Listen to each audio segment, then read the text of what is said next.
This morning I've come to a location pretty close to where I live in Sneinton, Nottingham, and as I'm speaking the weather is quite beautiful and warming up obviously, and as it's warming some of these earlier spring flowers are starting to come up.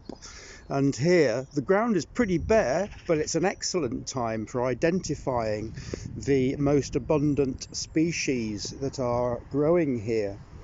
And this is hedge parsley growing here, and many clumps of that coming up. But perhaps the most interesting plant that there is to show you is these arum lilies, Cuckoo Pint or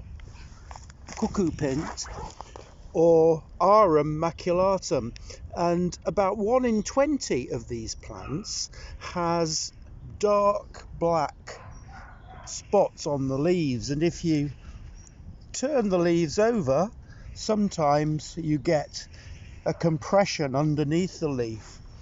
And about 1 in 20, I've counted these arum lilies, about 1 in 20 has spots like this on the leaves.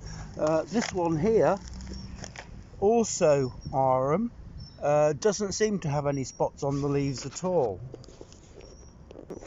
But here we've got a large clump, all of which have these black spots on the leaves. And here's one with very pronounced markings on it. And let's have a look underneath. There's no pitting under the leaf on that one.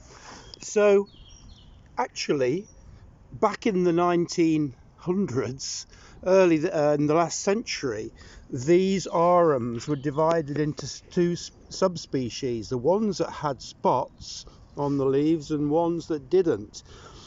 And the ones with spots are called Arum Maculatum variety maculatum, and the ones without spots, believe it or not, are called Arum Maculatum variety immaculatum, which is a real mouthful. And here are plants of the variety immaculatum without the spots on the leaves. There's another one there. And in fact, most of these plants don't have leaves, but sometimes they grow together.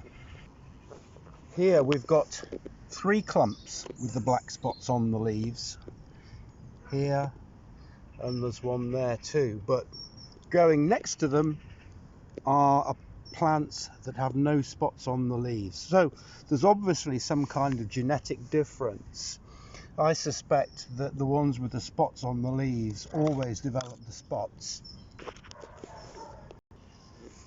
What I've done here is place a number of the leaves that have different patternings and slightly different shapes together in one place, and at the end here we've got 2 leaves which are completely unspotted.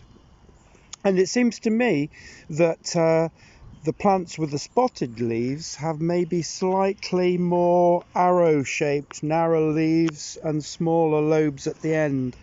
You can see this one, it's quite wide at its widest point, and this one is here, whereas this one here is quite narrow at its widest point. And these leaves are similar ages, and another one there maybe a bit wider, but one here is as wide as these here. If we look at that one, those two, we can see they're quite similar.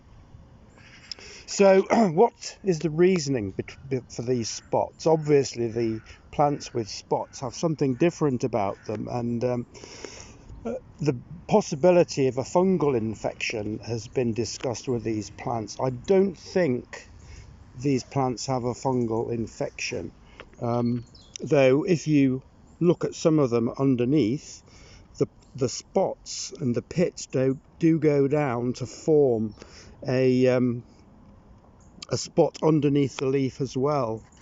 So what has been considered in the past is that these plants are producing